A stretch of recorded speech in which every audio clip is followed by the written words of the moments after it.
নমস্কার বন্ধুরা, নতুন একটি ভিডিওতে তোমাদের সবাইকে স্বাগত জানাই। আশা করি তোমরা সকলে ভালো আছো। আজকের রান্না পোনা মাছের ঝাল টক। তার জন্য পোনা মাছ নিয়ে নিয়েছি, আলু নিয়েছি আর লেবু নিয়েছি। পোনা মাছগুলো লবণ, হলুদ, লঙ্কা মাখিয়ে কিছুক্ষণ রেখে দিয়েছি। দিয়ে পোনা মাছগুলোকে তেল দিয়ে কড়াইতে তেলটা ভালো করে গরম করে নেবো। নিয়ে পোনা মাছগুলোকে দিয়ে ভেজে নেবো। আর ওর চর্বি যেটা ছিল সেটাও নিয়েছি, নিয়ে ওই ভেজে নিচ্ছি। মাছগুলো ভালো করে ভাজা হয়ে গেলে ওটাকে অন্য পাত্রে তুলে নেবো।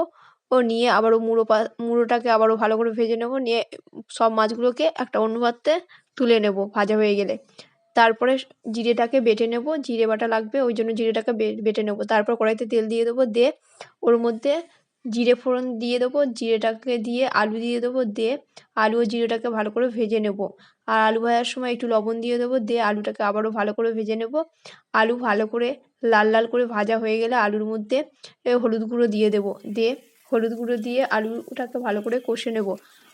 আলু ও হলুদ গুঁড়ো কষানো হয়ে গেলে ওর মধ্যে লঙ্কা গুঁড়ো দিয়ে দেবো, দিয়ে লঙ্কা গুঁড়োটাকে কষে নেবো। ওর মধ্যে একটু সামান্য পরিমাণ জল দিয়ে লঙ্কাটাকে কষে নেবো, কারণ লঙ্কা যাতে পুড়ে না যায়।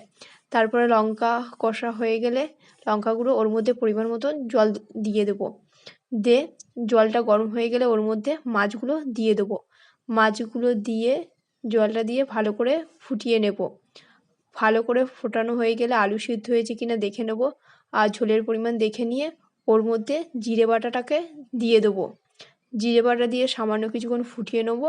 তারপরে নামিয়ে নেওয়ার আগে পাতিলেবুর রসটাকে দিয়ে দেবো। দিয়ে সামান্য একটুখানি ফুটিয়ে নামিয়ে নিলে তৈরি হয়ে যাবে পোনা মাছের ঝাল টক লেবু দিয়ে। আমি এখানে আমার ভিডিওটা শেষ করছি। ভিডিওটা কেমন হয়েছে তোমরা সবাই কমেন্ট করে জানাবে। আমার ভিডিওগুলো যদি তোমাদের ভালো লাগে তাহলে লাইক, কমেন্ট, সাবস্ক্রাইব এবং শেয়ার করবে।